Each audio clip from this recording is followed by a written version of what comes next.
Olá a todos. Nesta conferência vamos começar uma série. Vocês vão ficar de cabelo em pé,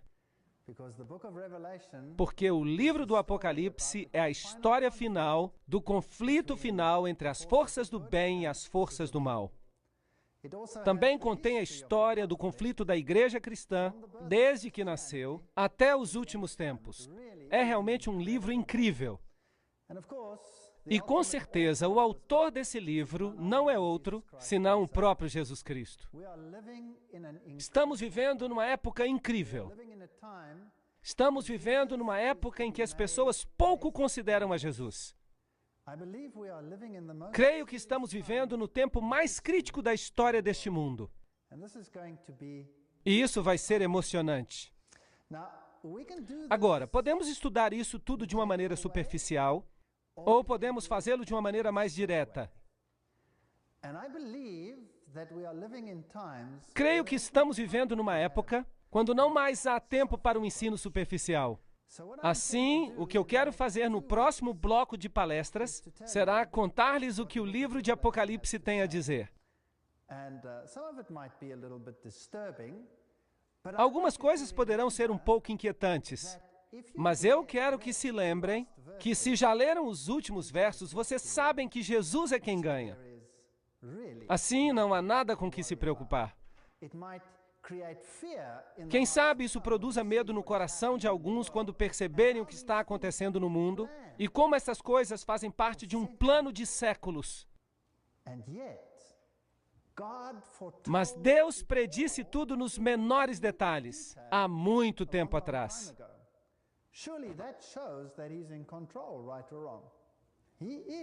Sem dúvida, isso mostra que Ele está no controle. Certo ou errado? Ele está no controle. Tem até tentado remover este assunto da palavra de Deus.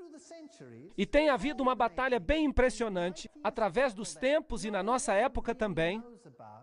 E ninguém realmente sabe, mas estamos olhando para este assunto também e vamos fazer algumas referências acerca deste tema. Como as pessoas têm distorcido e mudado assuntos na Bíblia para que não reconheçamos os riscos aos quais estamos realmente sujeitos. Assim que o livro de Apocalipse é uma história de beleza, é uma história de verdade, uma história de restauração, uma história da vitória de Deus contra todos os seus inimigos. É uma história do restabelecimento do reino de Deus, que existirá para sempre, sem pranto, dor ou morte.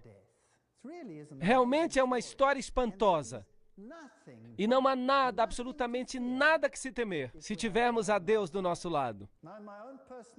Na minha vida pessoal, eu era antes um cientista ateu e trabalhava no meio das universidades totalmente ateias deste mundo. A minha esposa vem de uma origem espírita, a sua família estava envolvida no movimento da nova era, assim que esoterismo de um lado e ateísmo do outro. Os meus pais eram muito religiosos e eu odiava a religião. Eu não queria nada que ver com ela. Mas hoje caminho por todo o mundo, caminho por todo o globo e prego a mensagem de Jesus Cristo. E falo da criação. Eu creio em cada palavra que está escrita no livro de Deus. Não somente creio nele, porque é lógico e está escrito de um modo que se entenda, mas posso lhes assegurar que ao longo dos anos o tenho experimentado na minha vida. E eu sei que o meu Deus vive, e eu sei que Ele cuida de cada um de nós, e não quer que estejamos na escuridão. Ele quer que saibamos. E é por isto que o livro se chama Apocalipse. No grego, revelação. A revelação de Jesus Cristo. Algumas pessoas dizem que é uma revelação oculta. Não existe isso de revelação oculta. Não pode ser as duas coisas. É uma revelação. E o Apocalipse, ou Revelação de Jesus Cristo, é o livro mais incrível da Bíblia. Termina a história bíblica. No princípio temos o livro de Gênesis, Em Gênesis temos a árvore da vida, a humanidade perdeu acesso a essa árvore, e a humanidade caiu em pecado, e a consequência foi a morte. Gênesis capítulo 2, versículo 17. Desde esse momento, o homem teve que ganhar o seu pão com o suor do seu rosto. Gênesis capítulo 3, versículo 19. O homem perdeu o seu domínio porque foi criado para ter domínio e ficou nu. Perdeu o seu manto de justiça que o cobria.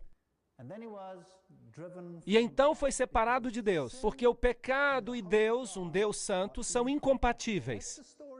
Essa é a história de Gênesis. É uma história triste, desde a criação do homem até a sua queda.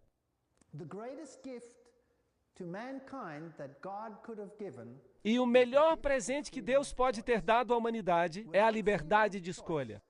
Sem a liberdade de escolha, seríamos robôs. E é por isso que Deus criou o homem à sua imagem, com a capacidade de escolher. E o amor demanda este presente de se ter liberdade de escolha. Sempre uso este exemplo.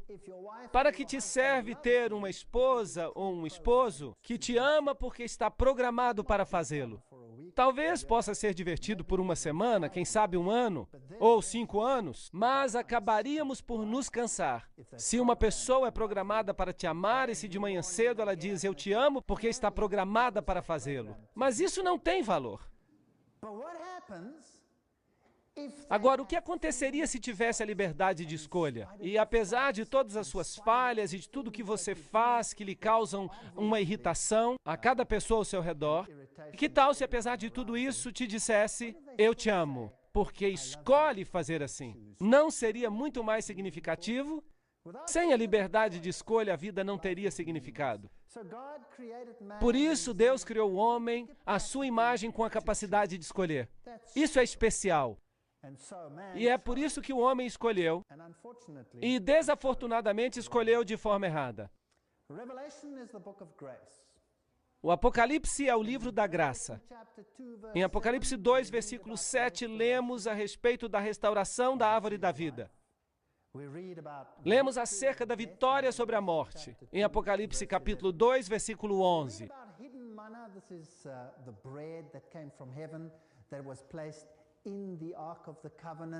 Lemos acerca do maná escondido, o pão que vinha do céu. E uma amostra estava na Arca da Aliança, uma amostra do pão do céu que tiraria a fome para sempre. Apocalipse, no versículo 17 do capítulo 2, e no verso 26, o domínio será restaurado. Os que aceitam o presente maravilhoso de Deus serão vestidos de branco, assim que a vestimenta perdida da justiça será restaurada. Apocalipse capítulo 3, verso 5. E não haverá mais separação com Deus. Verso 12. Assim que o livro de Apocalipse é um livro de restauração. Mas também contém informação que é espantosa. Para dizer de maneira mais direta, é espantosamente amedrontante. A estrutura do livro, as 7 igrejas, 7 cartas, 7 estrelas, 7 candelabros, 7 espíritos, 7 lâmpadas, 7 selos, 7 trombetas, 7 chifres, 7 olhos, 7 trovões, 7 cabeças, 7 coroas, 7 anjos, 7 taças e 7 montes. Assim que o número 7 é obviamente importante. O número 7 é um número divino, o número da perfeição. É a mensagem de Deus na sua totalidade. Mas há uma falsificação também. E nós vamos falar sobre isso. E obviamente, se olharmos para tudo isso, há um significado simbólico em tudo. Assim que o livro de Apocalipse usa uma linguagem simbólica. E de onde vem essa linguagem simbólica? Vem do Antigo Testamento. Assim que, sem o Antigo Testamento, não poderíamos entender o livro do Apocalipse.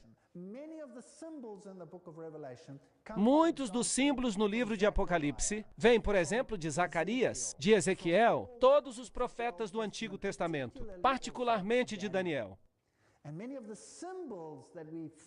E muitos dos símbolos que encontramos no livro de Apocalipse, os encontramos no livro de Daniel. Encontraremos terríveis bestas no livro de Apocalipse, e a descrição de bestas como leões, leopardos, ursos e bestas terríveis com 10 chifres.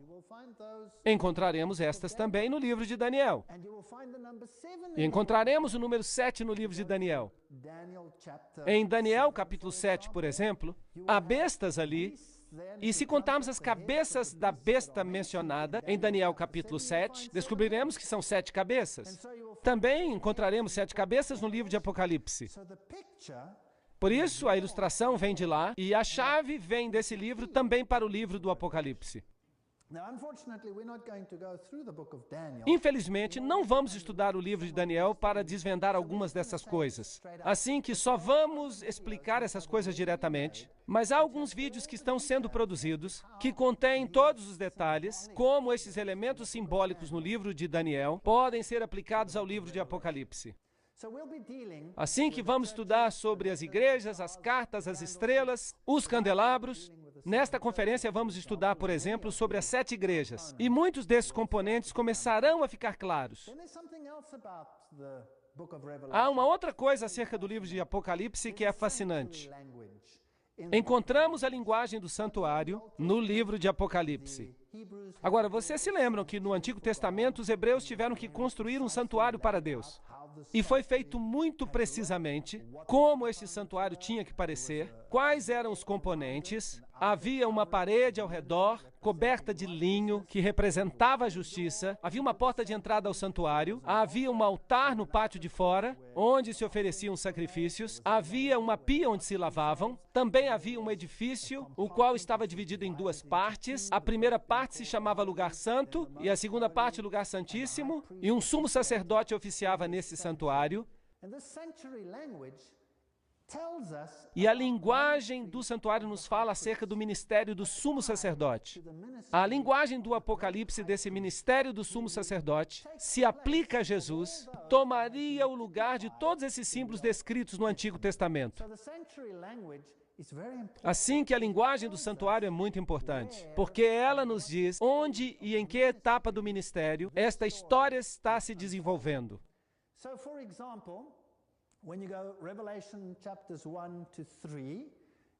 Por exemplo, quando se vai a Apocalipse do capítulo 1 ao 3, na história das 7 igrejas, Jesus, a luz do mundo, só havia uma entrada ao santuário, e esta era chamada a porta.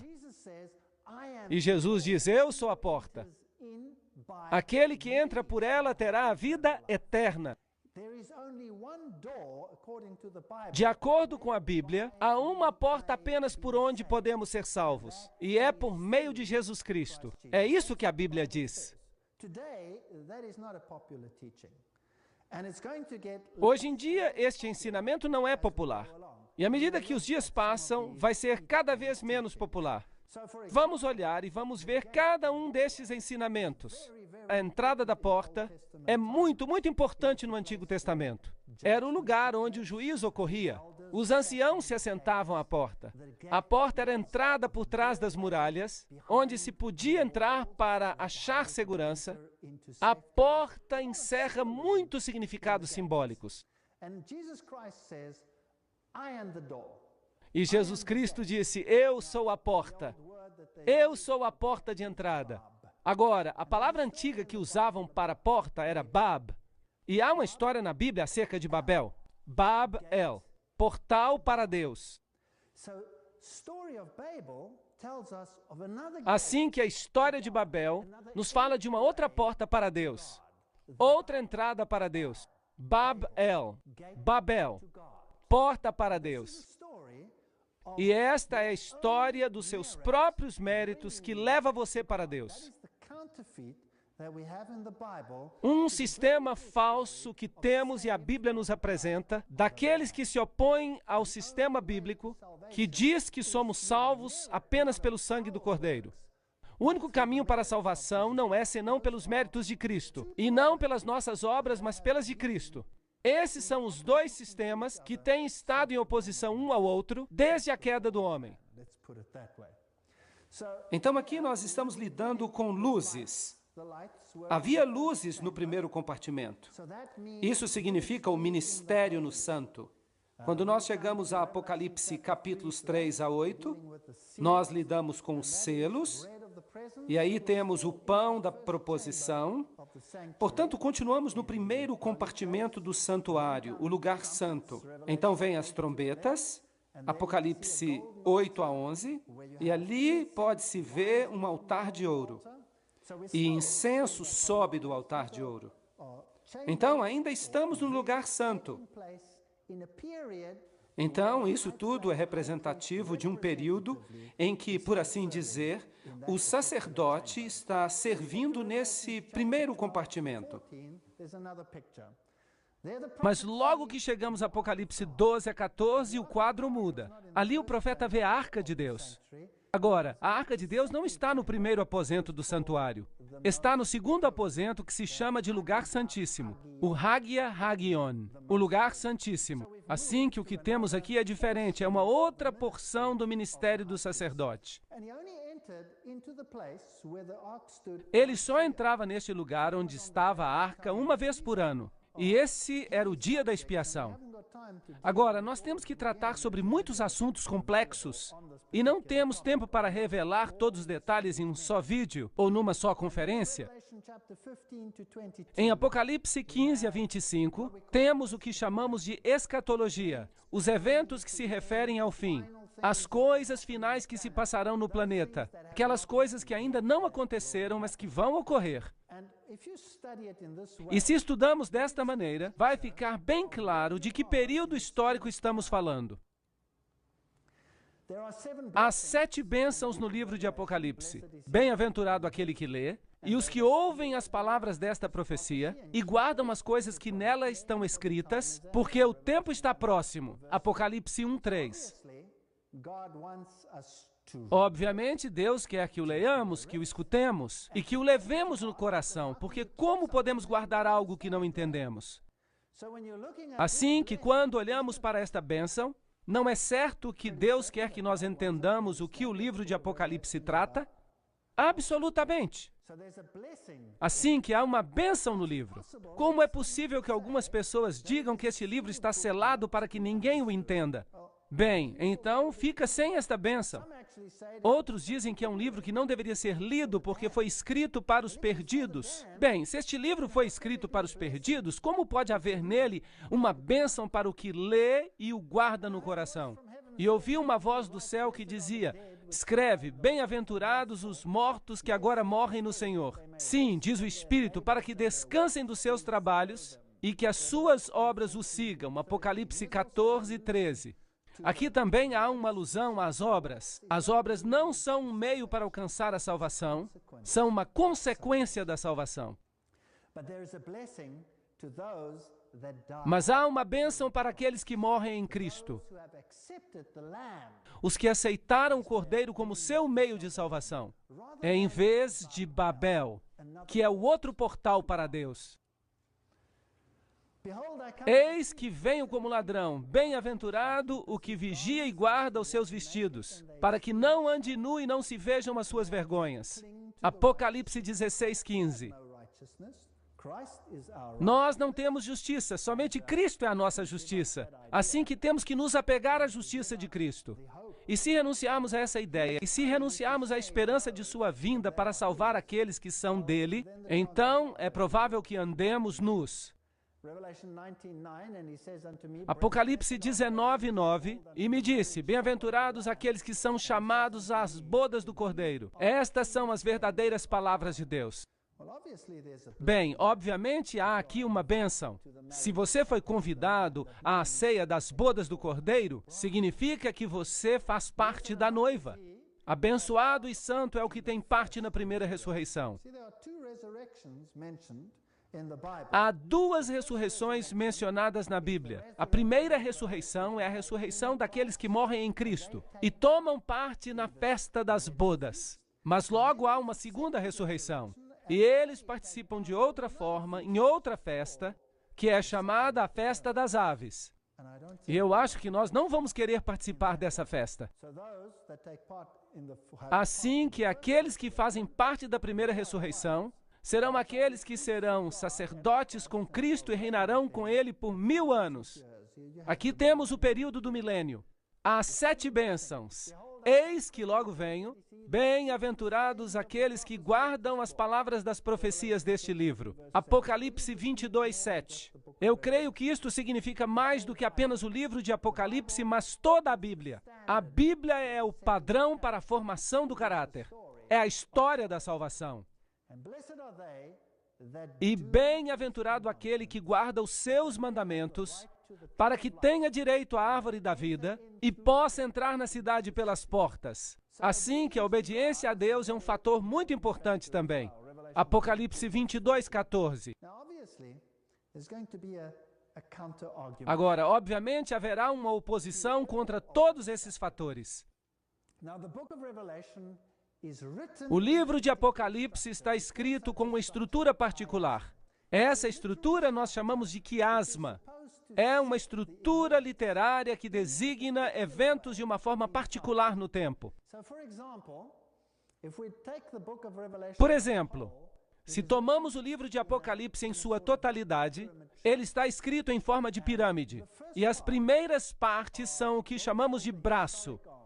A parte histórica, que são as 7 igrejas, os 7 selos, as 7 trombetas que nos conduzem ao grande final da grande controvérsia entre Cristo e Satanás, e entre os seguidores de Satanás e os seguidores de Cristo. O segundo braço ou parte, se lermos desde a introdução até o meio do livro, seria sobre os temas da Nova Jerusalém, o milênio e a queda de Babilônia. Assim que essa estrutura nos diz onde nos encontramos na linha do tempo.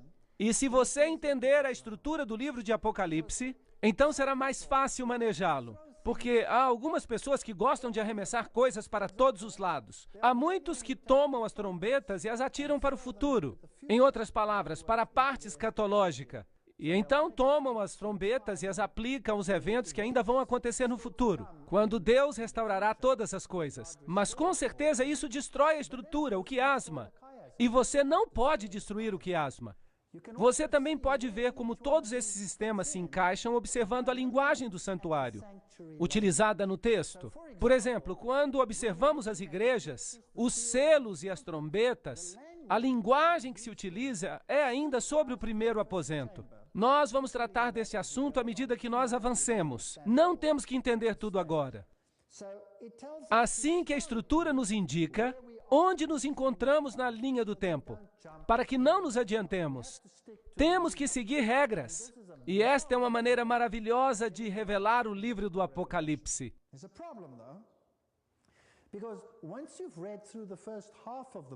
Mas há um problema. Uma vez que você tenha lido a primeira metade do livro e tenha chegado ao meio do livro, que é basicamente os capítulos 10, 11, 12, 13, 14, 15 até o 17, estes são praticamente os eventos finais da batalha entre o bem e o mal.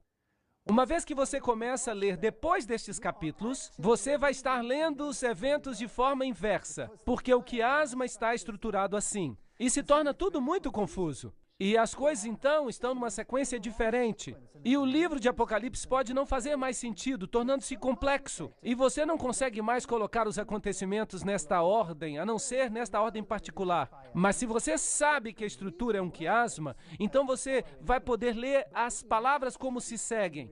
Mas os eventos já ficam em sentido inverso. Mas assim todas as coisas se encaixarão no seu lugar e terão um sentido maravilhoso. Este estilo literário tem uma razão de ser. Ele evita que nós nos desloquemos no texto e saltemos para um lugar onde não temos que estar. Agora, vamos ver alguns exemplos de interpretação para que você perceba que não se trata apenas de uma conjectura que alguém está fazendo. Por exemplo, se você toma as 7 igrejas, no capítulo 2, no versículo 1, que diz: "Isso diz aquele que tem as 7 estrelas na sua destra, no meio dos 7 castiçais de ouro." E quando se lê no final do livro de Apocalipse, nós encontramos a Nova Jerusalém no capítulo 21, verso 23. O Cordeiro é a sua lâmpada. Assim que temos uma luz e temos o Cordeiro como sendo o farol. Capítulo 2, verso 7. Ao que vencer, dar-lhe-ei comer da árvore da vida. Capítulo 22, verso 2. Aqui se menciona a árvore da vida. Assim que aqui temos um vislumbre da estrutura quiásmica. Há uma porta aberta em Apocalipse 3, verso 8, e em Apocalipse 21, verso 25, até o final, temos portas que nunca se fecham. Cristo no trono do seu Pai, Apocalipse 3, 21, e 21, 1 e 3, o trono de Deus e o Cordeiro. A Nova Jerusalém é mencionada no capítulo 3, verso 12, e a Nova Jerusalém que desce do céu no capítulo 21 de Apocalipse, verso 10. No capítulo 3, 11, se diz que virá em breve, e no capítulo 22, versículo 7, diz que virá em breve. Você percebe que podemos identificar um quiasma. É uma estrutura que mantém o texto unido. Agora você já sabe, é assim que vamos trabalhar. É assim que vamos avançar. Agora, o interessante é que qualquer coisa que se encaixe na primeira parte do quiasma deve ser antes que se termine o tempo da graça. Porque o sumo sacerdote está ministrando. E isso significa que a salvação está aberta a todos. Quando chegamos à parte escatológica, o tempo da graça terá terminado, porque as portas nunca se fecharão, mas estarão constantemente abertas. O trono de Deus se tornou o trono de Deus e do Cordeiro. Isso significa que Cristo reina no seu reino. Assim você percebe onde você está na linha do tempo, e assim você não comete erros de colocar as coisas no lugar errado. Por isso a estrutura nos ajuda.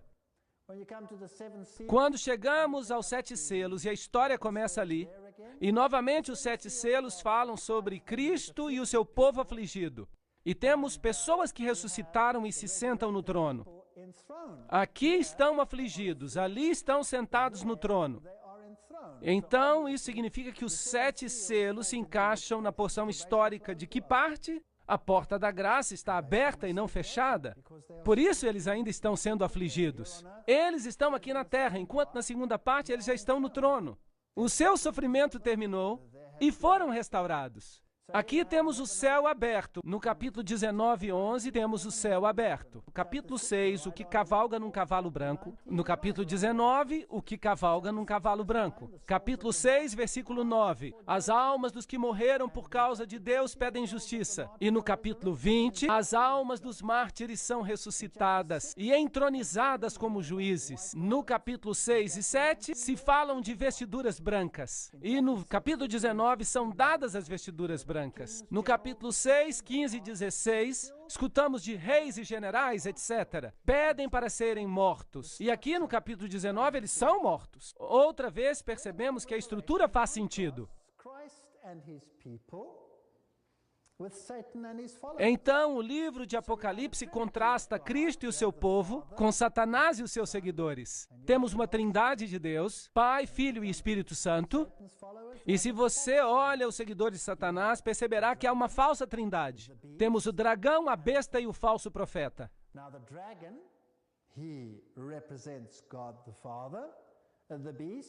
Agora, o dragão se contrapõe a Deus, o Pai. A besta, como se verá no livro de Apocalipse, é a que toma o lugar de Jesus Cristo. Ela se levanta com um reino, mas é um reino terrenal. É a besta que se inclina a toda a pessoa, e ela tem uma falsa morte e uma falsa ressurreição.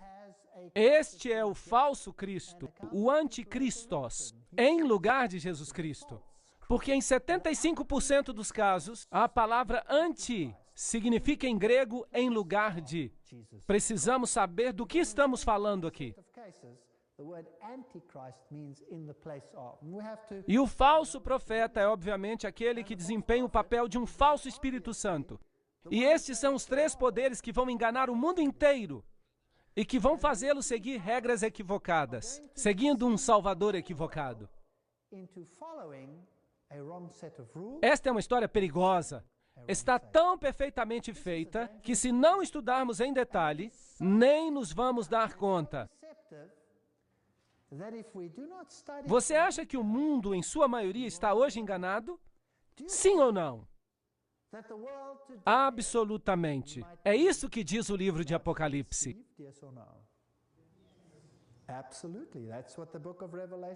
O que foi que Jesus disse quando os discípulos se aproximaram e lhe pediram um sinal de sua vinda e do fim do mundo? Qual foi a primeira coisa que Jesus disse? Ele disse: acautelai-vos que ninguém vos engane. O engano é o ponto central da história.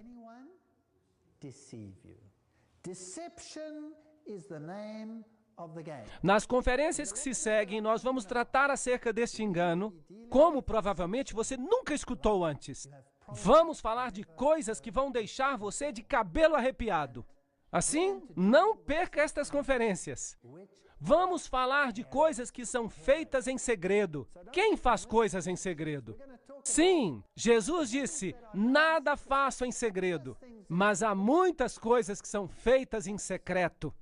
E este mundo, não se enganem, é governado por sociedades secretas. Assim que vamos estudar as sociedades secretas, porque o livro de Apocalipse fala acerca das coisas que acontecem em segredo.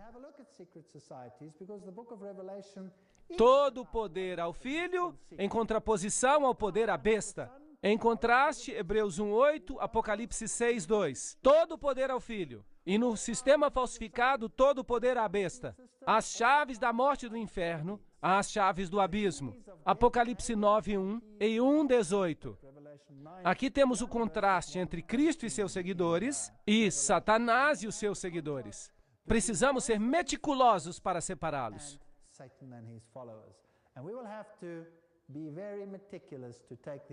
Quem é semelhante a Deus? Isaías 40:18. Quem é como a besta? Apocalipse 13:4. Assim que o poder da besta é ameaçador, temos que vigiá-lo. O cordeiro que foi imolado, Apocalipse 3:8. Uma de suas cabeças como se tivesse sido ferida de morte.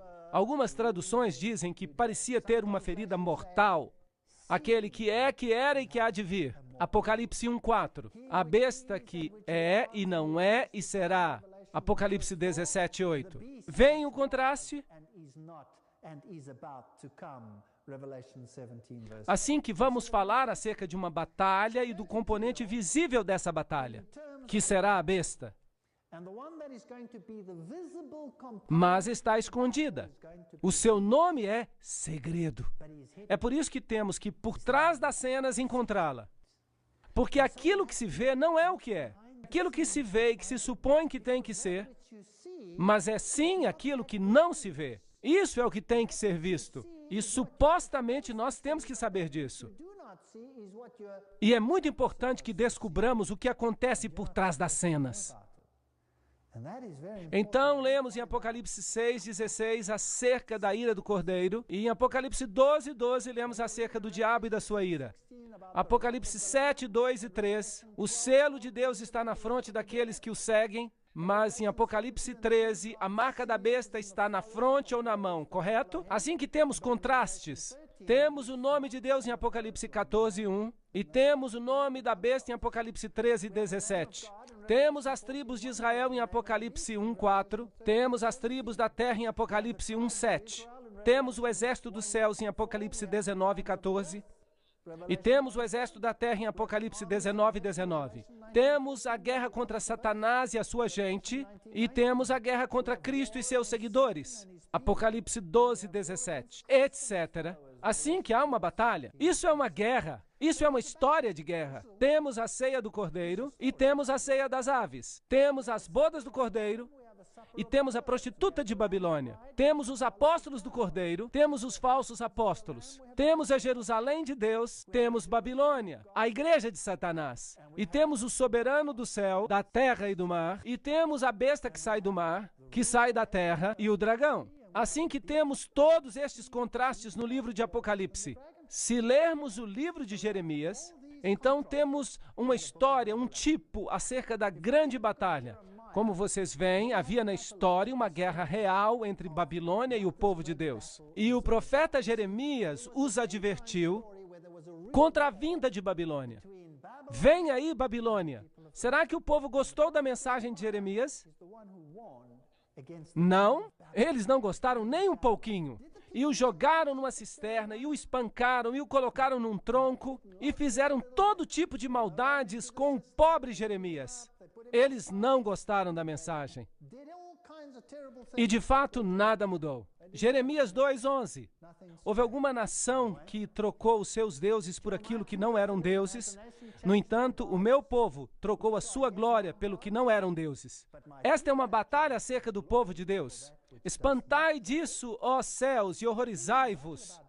Ficai desolados, diz o Senhor, porque o meu povo fez duas maldades. A mim me deixaram o manancial de águas vivas e cavaram cisternas rotas. Não retém as águas. Há uma história literal que sucedeu a Jerusalém contra a Babilônia. Você acha que a mesma coisa vai acontecer na nossa época? Você crê que é possível? Você acha que Apocalipse sabe e está nos dizendo o que vai acontecer? Jeremias 2:26. Como fica confuso o ladrão quando o apanham, assim se confundem os da casa de Israel. Eles, os seus reis, os seus príncipes, os seus sacerdotes e os seus profetas, que dizem ao pau: Tu és o meu pai, e à pedra, tu me geraste, porque me viraram as costas e não o rosto. Mas no tempo do seu aperto dirão: Levanta-te e livra-nos. Assim que estão olhando para o leste e estão adorando um Deus diferente. Onde, pois, estão os teus deuses que fizeste para ti, que se levantem se te podem livrar no tempo da tua tribulação? Porque os teus deuses, ó Judá, são tão numerosos como tuas cidades. Eles têm muitos ídolos, sim ou não? Sim, claro. Haverá muitos ídolos nos últimos dias? Eu penso que sim. Deuteronômio 4:28. E ali servireis a deuses que são obras de mãos humanas, de madeira e de pedra, e que não veem, nem ouvem, nem comem, nem cheiram. Daniel 5:23. E te levantaste contra o Senhor dos céus, porque foram trazidos da casa dele perante ti, tu e os teus grandes, e as tuas mulheres e as tuas concubinas, bebeste vinho por eles. Além disso, deste louvores aos deuses de prata e de ouro, e de cobre, de ferro e de madeira, e de pedra, que não veem, não ouvem, nem sabem, mas não ao Deus em cujas mãos está a tua vida e os teus caminhos. O mesmo vai acontecer na nossa época. Antes adoraram aos ídolos, e hoje também adoram aos ídolos. Não há diferença. Vamos aos tempos antigos, e lhes darei um esboço de como se viam as estruturas antigas. Este é um lugar antigo chamado Europos. Está na Síria. Aqui estão as ruínas de uma cidade antiga.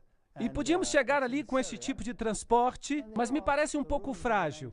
E optamos por este veículo luxuoso aqui. E dirigimos centenas e centenas de quilômetros com este velho Mercedes a este lugar em particular. Este é o aspecto que ele tem. Está totalmente em ruínas. Eu nem queria acreditar que um carro tão velho ainda funcionasse. E está um adesivo ali na frente que diz: carro forte, mas rápido. Este árabe nos levou à cidade antiga. E aqui achamos a porta principal, as torres, as casas, o templo de Adonis e o templo de Zeus, ou Júpiter, e toda a cidadela antiga. Esta foi uma cidade que, depois da formação do cristianismo, nesta cidade tínhamos uma igreja cristã.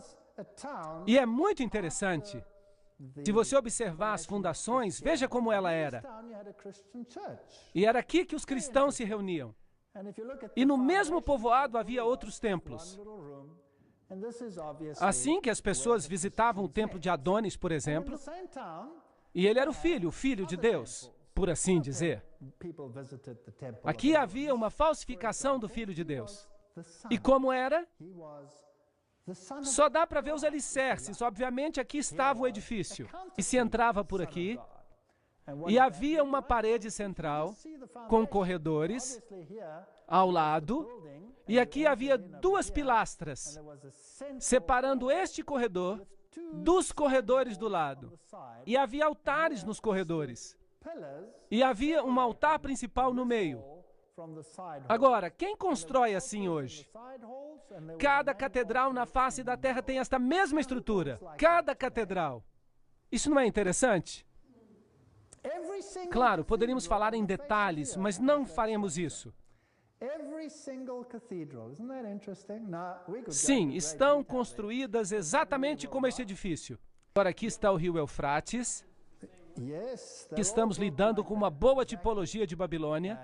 Aqui estão os degraus que levam ao templo de Zeus, o pai dos deuses. E se você vai à Síria, a mais famosa deusa era a das fontes. E esta é a cidade onde estão fazendo escavações, Mari, e estão encontrando algumas coisas muito interessantes ali. Coisas construídas de barro, como, por exemplo, tijolos de barro. A Bíblia nos diz que Babilônia foi construída com tijolos de barro. Aqui está o templo de Baco. Este templo está no Líbano, e ali se encontra este pilar. Um grande pilar encontrado em Baalbek. Este era o maior pilar do mundo até que encontraram outro. Este foi descoberto em 93 e você pode ver o tamanho de um homem ao lado. Aquele ali sou eu. E eu estou levantando. Estão vendo? Enorme, é grandíssimo. Não dá para imaginar o tamanho dessas estruturas. Estes, na realidade, não são pilares. Aqui está um que foi destruído. Há um homem parado ali e transportaram essas colunas e as integraram em seus templos. E aqui está uma deitada e as rochas aqui nos alicerces são blocos gigantes. Ninguém sabe como transportaram. Este é o templo de Baco, que costumava ser o templo de Baal. Por isso o povoado ainda se chama Baalbek. Estou mostrando para vocês um pouco da história da apostasia do passado, para que possamos compreendê-la e compará-la com a presente. Aqui em Baalbek temos um templo de Baco. Aqui está o templo de Júpiter com os seus 6 pilares, ainda de pé. Muito, muito bonito. E o sol destacado ressalta os pilares. Era um tema de adoração ao sol. Com certeza, Baco, deus da bebedeira e da festa. Parece que este pilar bebeu um pouquinho a mais. E se você for ao altar de Júpiter, por exemplo, encontrará esta estrutura, que é exatamente igual à estrutura de uma divindade que nós encontramos na América do Sul. E vocês já sabem de onde veio a religião sul-americana. Logo temos Vênus com leões alados, e a Bíblia fala do leão com asas de águia como símbolo de Babilônia. Temos esta estrutura aqui, com um círculo e uma cruz, o símbolo de Babilônia, e se encontra em muitas e muitas igrejas de hoje em dia. Se você vai ao templo de Júpiter, leões novamente, certos relevos nos pilares, temos estas suásticas por toda parte. Eram símbolos de adoração ao sol. Ali estão um pouco aumentadas. E encontrará essa mesma suástica sob o pé do Buda. O budismo usa exatamente o mesmo símbolo, que era usado no templo de Baal. Poderá também encontrá-lo nos relevos romanos dos templos antigos. Pode encontrar ali também nos templos hititas a suástica, o símbolo do círculo com um ponto, usado na antiguidade. Encontrará altares e pilares de sacrifício, 3 arcos com 3 deuses, normalmente o pai, a mãe e o filho. Aqui temos outro símbolo interessante, que é usado hoje em dia. Corujas e falcões são muito populares, e estruturas interessantes como esta, por exemplo. O que me diriam dessa estrutura? Parece a estrela de Davi, não é mesmo? Agora, a estrela de Davi não tem nada a ver com Davi. Nem você nem eu encontraremos a estrela de Davi na Bíblia. Esta era uma estrela usada no tempo dos hititas. Este é um símbolo de Baal. Você também descobrirá que o islamismo a usa, ali está o nome de Alá. Aí, um diagrama que o hinduísmo usa, e era usado na adoração a Baal. A meia-lua com uma estrela, ou a lua com uma foice, como é usada no Islã, e ali você a encontrará como a usavam entre os hititas. Este símbolo aqui, bem, você o encontrará sendo usado pela OTAN. A OTAN usa hoje em dia. Anjos, porcos, uma mulher com uma mini saia e com uma taça de ouro na sua mão. nos mostram que os templos de Baal, em seu simbolismo, eram semelhantes ao simbolismo que encontramos em Apocalipse e no mundo hoje em dia.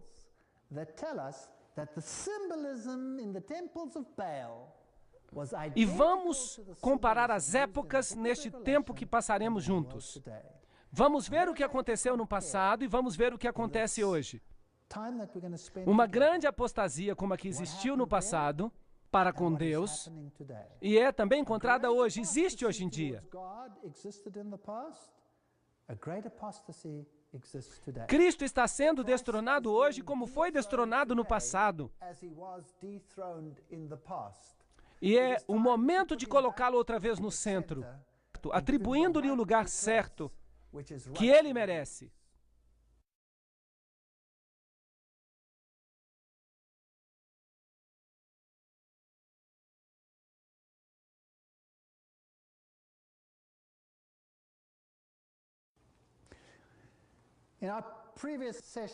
Na sessão anterior, observamos alguns símbolos que se encontram nos templos de Baal e nos templos de Bel. E um símbolo muito interessante é este aqui, que se encontra em Baalbek, no templo de Baal, é uma mulher com uma taça na sua mão. Agora, o livro de Apocalipse fala de uma mulher montada numa besta e que tem uma taça de ouro na sua mão. Fascinante encontrar estas imagens em vários lugares. Se você for a outros templos, vai notar que eram templos de morte. Você sempre encontrará tumbas e ossos neles. Você sabia que não há nenhuma catedral no mundo onde não se caminhe sobre cadáveres de homens? Não há nenhuma catedral no mundo que seja construída sem corpos mortos. De fato, cada catedral é um cemitério. E não se pode celebrar a missa sem catedral ou igreja, se não há uma relíquia de um indivíduo morto nesse templo em particular. Assim que, se você entra numa catedral grande, você estará andando sobre corpos de homens mortos. Se você fosse aos templos de Baal, onde na Bíblia lemos acerca de pequenos anjos? Em parte nenhuma, em nenhuma parte. Os anjos são descritos na Bíblia como seres masculinos de grande poder, seres magnificentes. No templo de Baal, eram reduzidos a pequenos anjos, como Cupido, pequenos anjos gordinhos. Ali estão os do templo de Baal. Onde os encontramos hoje em dia? Vamos encontrá-los em todas as igrejas. Agora, observemos aqui em cima um simbolismo interessante que está no teto. Vamos nos aproximar mais e encontraremos uma águia de pé sobre uma chave.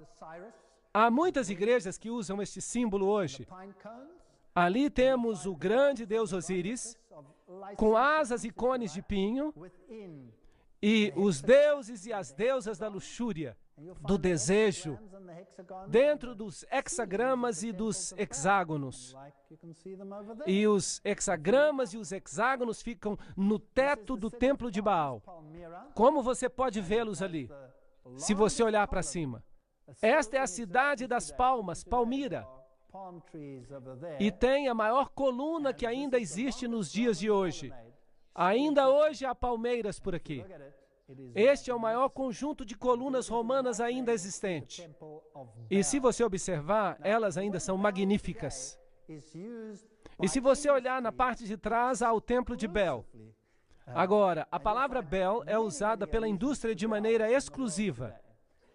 E você encontrará inúmeras alusões a Bel no mundo de hoje.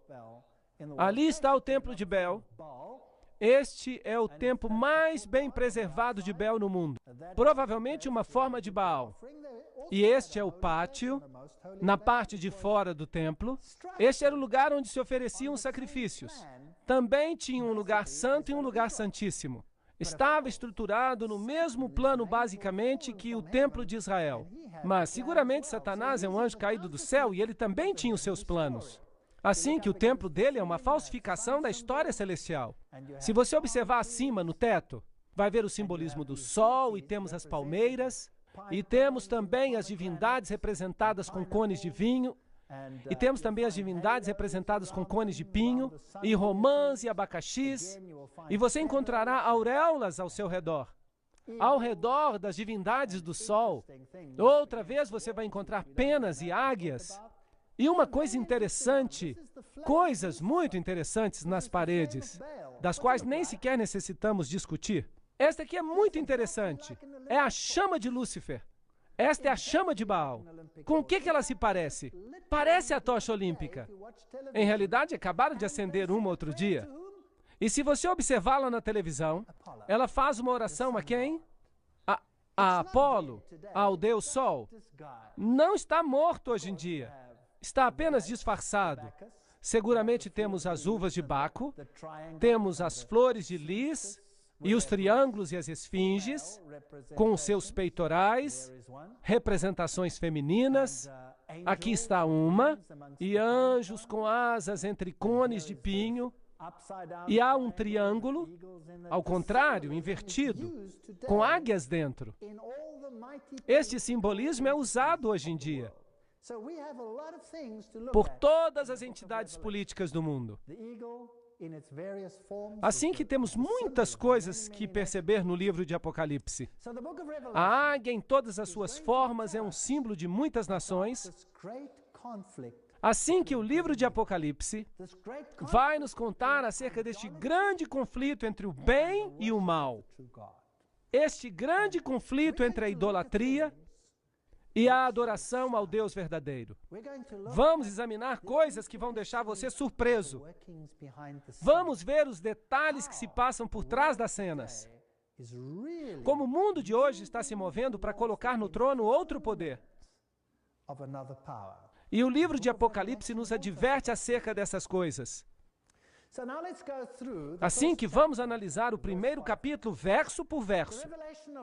Revelação de Jesus Cristo, as quais lhe deu para mostrar aos seus servos as coisas que brevemente devem acontecer.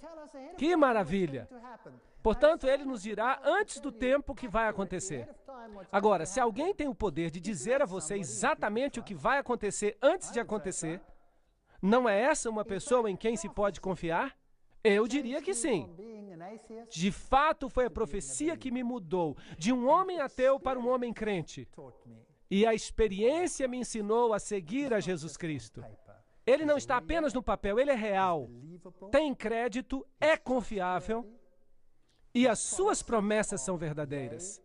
Ele diz, nunca te abandonarei, nem te deixarei. E eu descobri que ele é digno de confiança. E disse, e pelos seus anjos as enviou, e as notificou a João. Assim que João está agora recebendo o qual testificou da palavra de Deus e de todo o testemunho de Jesus Cristo, de tudo o que se tem visto. Portanto, ainda que vamos falar de coisas bem terríveis, nas conferências por vir, eu os advirto de novo. Vai ser algo que vocês jamais escutaram. E algumas pessoas, quem sabe, me dirão, por que você está tão concentrado nas coisas que o mal está fazendo? Por que não fala apenas de Jesus? Gostaria de falar apenas acerca de Jesus. Mas há um problema.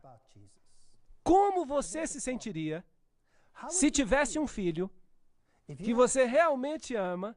Vamos falar de amor. Digamos que você tem um filho e você realmente ama esse filho. Mas você sabe que seu filho está ocupado fazendo coisas indevidas e que esse filho vai ser destruído se continuar por esse caminho. Como é que você se sentiria? O que você faria? Não serve de nada continuar dizendo ao filho o quanto o amamos, porque este filho está distraído com o que o está absorvendo. Seguramente, se o seu filho está envolvido com drogas, é muito importante mostrar-lhe o quanto o amamos, mas também é importante adverti-lo. Sim ou não? Sim. Então é isso que temos que fazer. Quando nós educamos os nossos filhos assim, o que estamos fazendo? Advertindo dos perigos das drogas. Certo? E se dizemos ao filho, que vai acontecer com você isto. Será que ele vai ouvir? Não. Algo de especial tem que acontecer no coração. Mas essas coisas são importantes para que o filho possa tomar uma decisão final. E o que acontece se você vir o seu filho se unindo a, sei lá, um grupo muito mau, que finalmente o levará à destruição? Você não gostaria de dizer ao filho: aqui estão os erros, os enganos deste grupo ou organização. Sim ou não? Não gostaria de salvar o seu filho e evitar que ele caísse nesse problema? Então, se infelizmente é assim, há muitos enganos, há muitas coisas, é um caminho espaçoso que conduz à destruição. E vamos ter que revelá-lo, ainda que seja doloroso. Vamos falar do que é negativo. Mas por que fazemos isso? Porque queremos que as pessoas escolham o lado positivo. E se pudermos tomar todos os parâmetros deste mundo e pudermos dizer isto é enganoso, por esta e esta razão, e por causa deste ou daquele aspecto, finalmente vai restar o quê? Jesus Cristo. Então, basicamente, o que estamos fazendo é seguir um processo de exclusão. Vamos ver os vários componentes de Babilônia e então, quem sabe, vamos descobrir, de uma forma ou outra, temos sido enganados. Todos temos sido enganados. Estão mentindo a todos nós que estamos sentados aqui, fomos de uma forma ou outra enganados. É um pensamento terrível. Mas ao final a verdade vai se cristalizar. Há apenas um que é digno de confiança, e este é Jesus Cristo. Apenas Ele pode salvar-nos. Eu sou a porta, o caminho, a palavra. Aquele que crê em mim não perecerá. É o que Ele diz. Isso é verdade ou é mentira?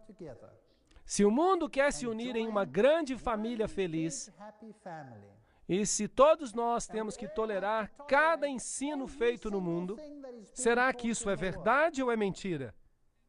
Será que isso é verdade ou é verdade misturada com erro? Diga-me você. Assim, temos que saber se todos os caminhos nos levam a Deus ou se só há um caminho para Deus. E temos que decidir baseados nesses fatos. E diz, o qual testificou acerca da palavra de Deus e do testemunho de Jesus, e de tudo que tem visto. A palavra de Deus e as profecias da Bíblia, temos que compreendê-las. Bem-aventurado aquele que lê e ouve as palavras desta profecia e guardam as coisas que nela estão escritas, porque o tempo está próximo. João às igrejas que estão na Ásia. Vamos examinar em detalhes nas nossas conferências. Graça e paz seja convosco, daquele que é e era e há de vir, e dos 7 espíritos que estão diante do seu trono. Agora, obviamente, a Bíblia nos ensina que há apenas um Deus.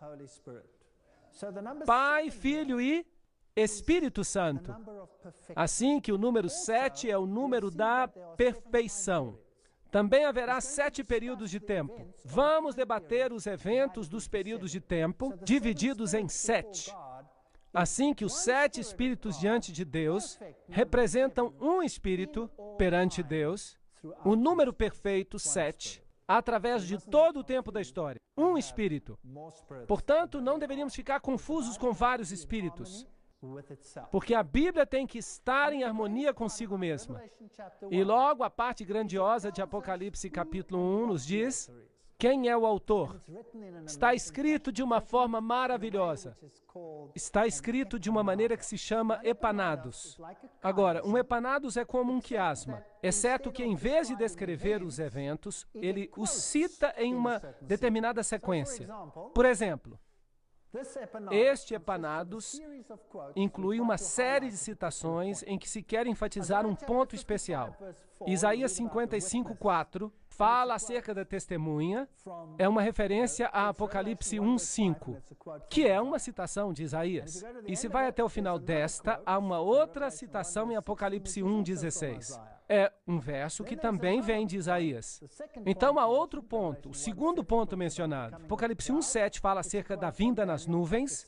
É uma citação de Daniel 7:13. E há outro no final aqui, Apocalipse 1:13, onde se fala acerca do sacerdote. E é uma citação de Daniel 7:9. Assim que o primeiro e o último são de Isaías, e o segundo e o penúltimo são de Daniel, e o terceiro e o antepenúltimo são de Zacarias. E logo há 2 no meio. Bum, bum. Assim que estes versos sublinham o tema central. É isso que é um Epanados. Como que uma rima emparelhada. E o tema central é: eu sou o Alfa e o Ômega. Se retirar um desses, já não vai haver esse emparelhamento. Tem que haver os 2 no meio. E assim, algumas Bíblias, e eu digo que a Bíblia se repete a si mesma, se você tirar os versos, você destrói a estrutura. Você não pode tirar uma palavra da Bíblia, ou você fica com um problema sério. Nem só de pão viverá o homem, mas de toda palavra que sai da boca de Deus. Bem, é melhor que nos asseguremos que vamos lê-la toda. Toda. Há uma conferência especialmente só para isso, fascinante. Bem, o livro de Apocalipse, capítulo 1, prova que Jesus Cristo é o grande eu sou. Ele é Deus. Agora, isso é um problema hoje. É um problema porque se Jesus é Deus, e se Jesus é o caminho, a verdade e a vida, e se Jesus é a única forma pela qual podemos ser salvos, bem, aí temos um problema. Se você quer entrar no mesmo barco com todas as religiões do mundo,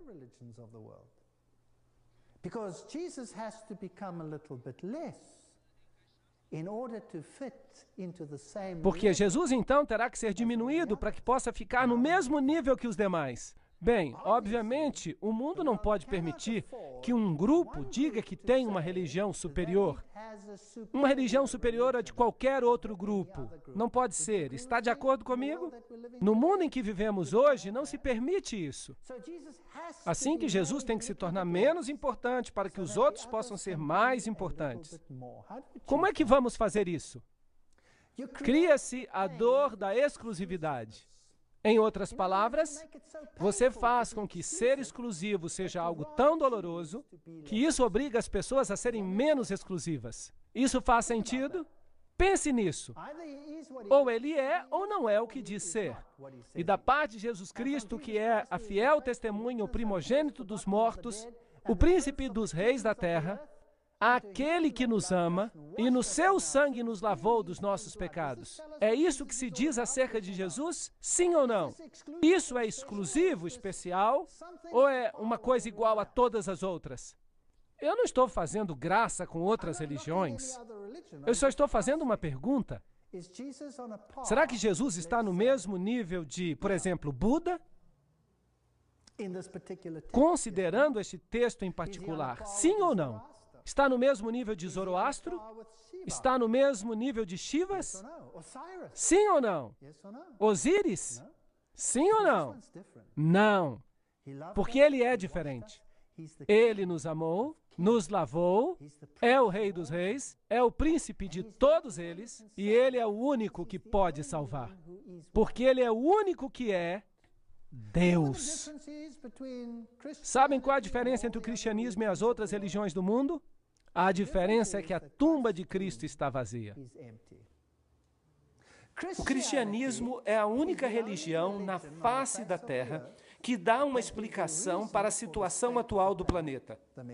E é a única religião na face da Terra que propõe uma solução para o problema. Todas as outras religiões propõem que a solução são as suas próprias obras. E se alguém não é bem-sucedido, essa pessoa tem que ficar tentando, através de várias reencarnações até que consiga. Será que isso está melhorando ou está piorando? Portanto, o cristianismo nos dá uma solução e nos diz por quê e como. Não há nenhuma outra religião na face da terra que faça isso. E o cristianismo tem a palavra de Deus. que é a infalível palavra de Deus que tem sido atacada em todos os níveis, desde o nível científico até o nível da história, até o nível da salvação. E sabe o que mais? A Bíblia tem passado em todas as provas ao longo do tempo. E é o único livro na face da Terra que tem sido justificado, reivindicado cientificamente, arqueologicamente, historicamente e em termos da sua premissa de salvação. Este livro pega as pessoas onde quer que elas estejam e as transforma em pessoas diferentes. Não há nenhum livro como este.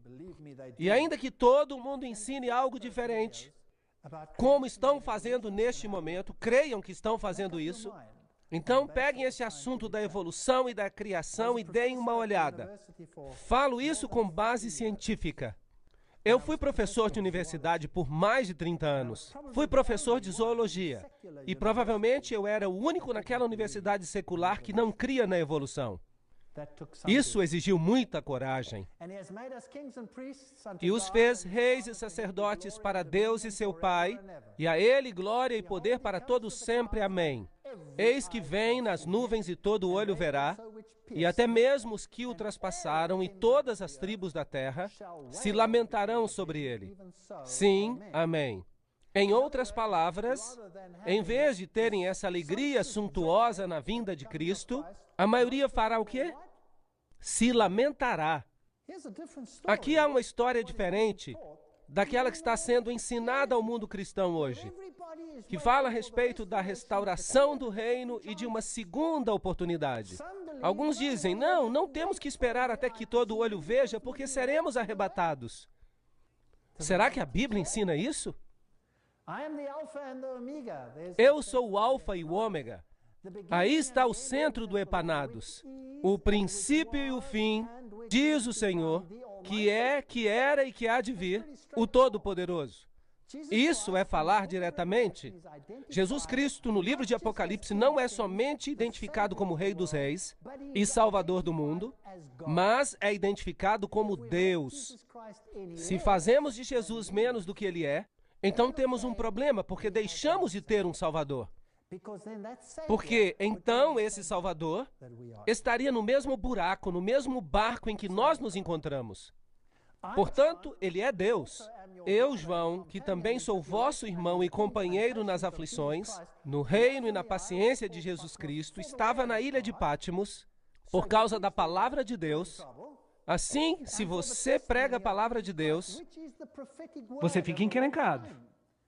E pelo testemunho de Jesus Cristo, que é a palavra profética de todos os tempos. E então, se você prega profecias, você também fica encrencado. Vocês estão todos preparados para o que vem à frente? Quando nós olhamos algumas dessas coisas, a gente fica assustado. Nós vamos olhar algumas coisas muito interessantes. Eu estava em espírito no dia do Senhor e ouvi uma grande voz atrás de mim, como de uma trombeta. Apocalipse 1, 8 a 10. Em que dia estava ele no Espírito? Eu estava no Espírito no dia do Senhor, Apocalipse 1, 10. Se guardares o teu pé de profanares o sábado, de buscares o teu próprio prazer no meu dia santo, e chamares o sábado deleitoso, dia santo do Senhor, e honorável, Isaías 58, 13, é o único dia que é chamado de dia santo do Senhor. Obviamente, ele estava em espírito, então, no dia do sábado.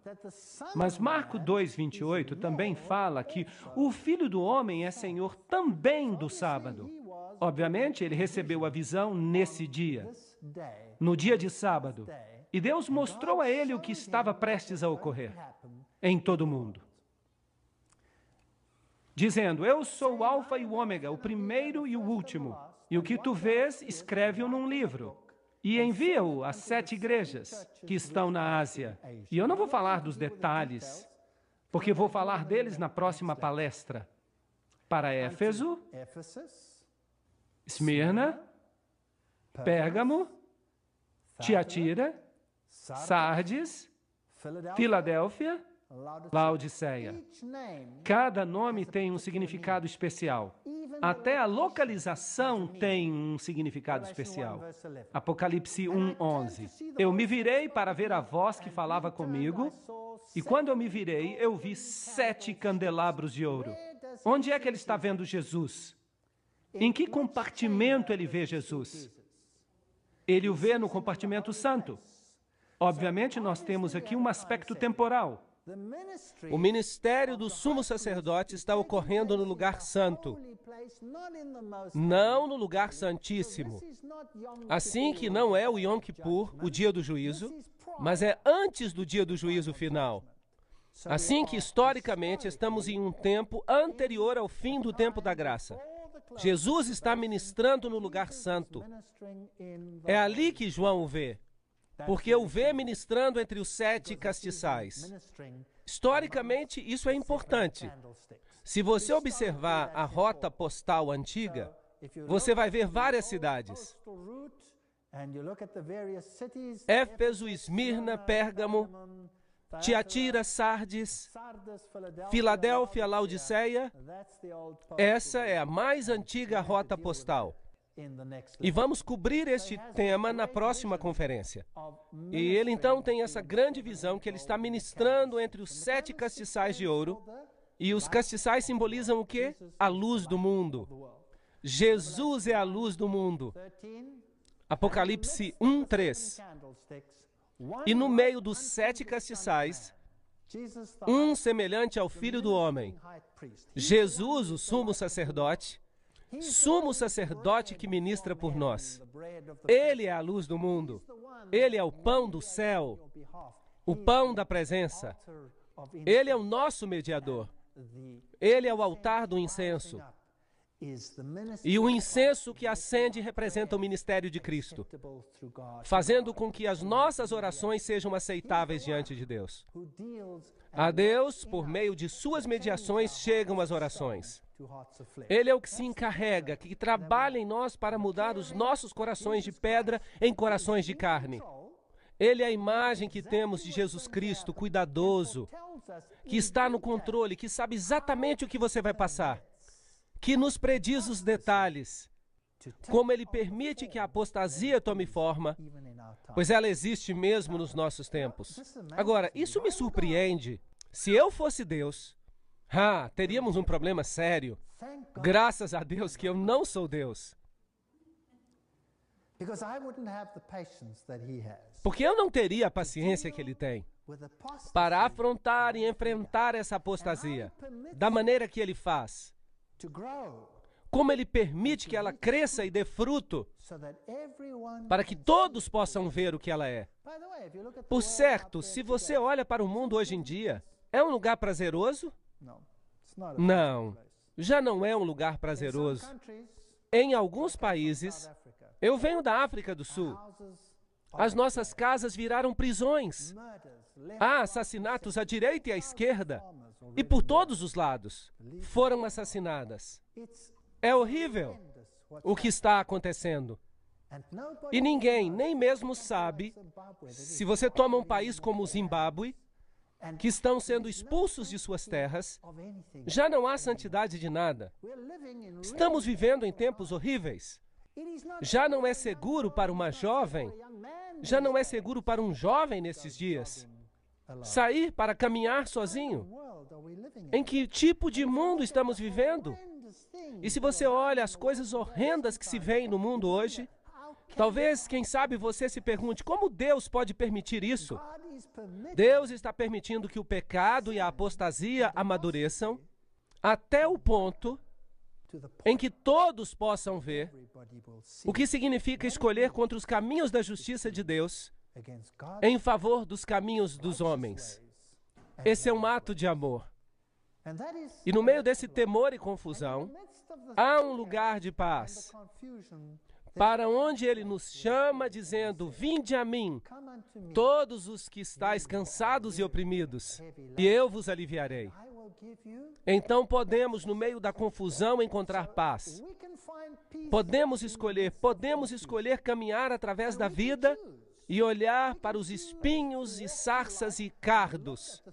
Ou podemos escolher olhar para as flores, e para os lírios, e para as frutas formosas. A escolha é nossa. E se escolhermos um lado, escolhemos a tristeza. E se escolhermos o outro lado, a outra possibilidade, em meio à tristeza poderemos ter paz. E é isso que Jesus é. Ele é o que está no meio dos castiçais. Ele é a luz do mundo. Mas os castiçais representam as igrejas que levam a luz ao mundo através dos séculos. E no meio dos 7 castiçais, um semelhante ao Filho do Homem, vestido até os pés com uma roupa comprida e cingido pelos peitos com um cinto de ouro. Estou citando da versão inglesa, King James. Assim que as palavras podem soar um pouco antiquadas, mas pelo menos temos todas as palavras ali. E a sua cabeça e os seus cabelos eram brancos como a lã, como a neve, e os seus olhos como chamas de fogo. Nada lhe escapa, perfeita justiça. E os seus pés como latão reluzente, como se tivessem sido formados numa fornalha. E a sua voz como a voz de muitas águas. Apocalipse 1, 13 e 15. Essa era a voz de Deus. Jesus é descrito como Deus, não como um ser criado.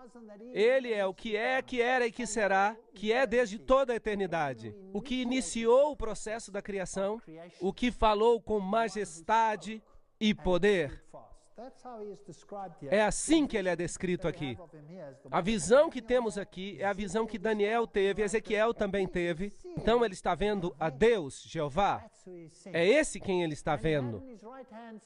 E ele tinha na sua destra 7 estrelas, e da sua boca saía uma espada aguda de 2 fios, que é a palavra de Deus, e o seu rosto é como o sol, quando na sua força resplandece. Assim temos ali o verdadeiro Filho da Justiça.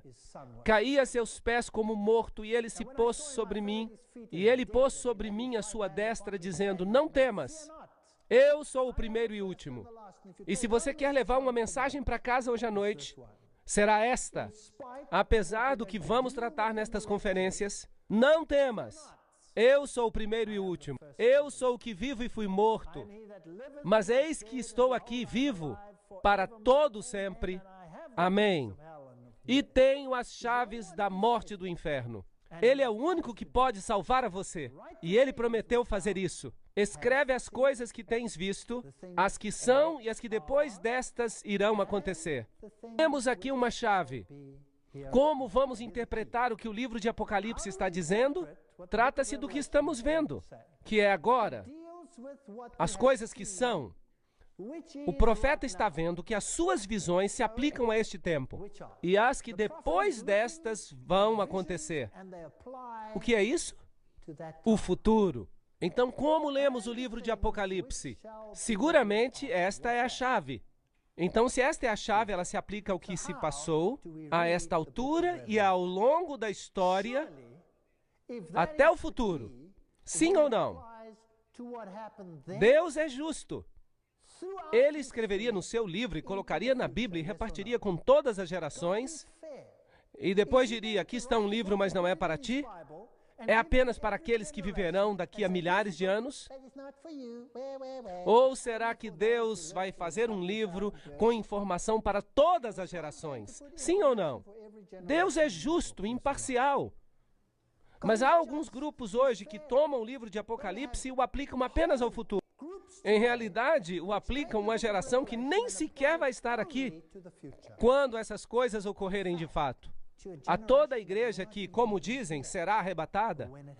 E quando supostamente esses fatos acontecerem, será que isso faz sentido? Claro que não. O livro de Apocalipse é uma história contínua. O que aconteceu então se aplica às pessoas que viveram neste tempo, e o que se passa na geração seguinte se aplica a essas. E temos uma história que se segue até chegar ao fim dos tempos. E se aplica a todos nós. E particularmente, com certeza, aos grandes eventos que culminam no final da história de todos os tempos. O mistério das 7 estrelas que viste na minha testa, portanto, porque na sua destra estão os salvos, e à esquerda estão os condenados, e dos 7 castiçais de ouro, As 7 estrelas são os anjos. Anjos são mensageiros. Os mensageiros das 7 igrejas. As 7 igrejas de Deus, em períodos diferentes de tempo, os pregadores, assim por dizer, são eles que levam a mensagem de Deus e estão à mão direita de Deus. Apesar do que está acontecendo, lembre-se que Deus está no controle. Os 7 castiçais que viste são as 7 igrejas. Deus tem este ministério extraordinário. Ele usa o homem pecaminoso para pregar a sua palavra. Uau! Ele mesmo podia ter feito isso. Poderia falar com estrondos a partir do céu. Podia ter usado os anjos, mas ele nos usa a nós. Isso é incrível. Portanto, o ministério de Cristo no santuário celeste, se você olhar com atenção, para a grande história, como tudo aconteceu, como Cristo ressuscitou da morte, ele ressuscitou e foi para onde? Quando ressuscitou da morte, ele ascendeu aos céus para servir no santuário. Diz o livro de Hebreus, no santuário celestial. Assim que temos um ministério no santuário celestial, mas não vamos entrar em detalhes nesta conferência, e se estende desde esse período até o tempo do fim. Está dividido nesta linguagem do santuário em que temos todos os símbolos, como o castiçal, o pão da vida, da proposição, o altar do incenso no primeiro compartimento e depois o segundo aposento. Então sabemos que estamos numa linha de tempo e não vamos nos perder no livro do Apocalipse. E ele me disse, até 2.300 tardes e manhãs, e o santuário será purificado. Daniel 8,14. Portanto, a profecia vai até um tempo particular da história. Vamos tratar dessa profecia mais tarde. Há uma conferência sobre isso.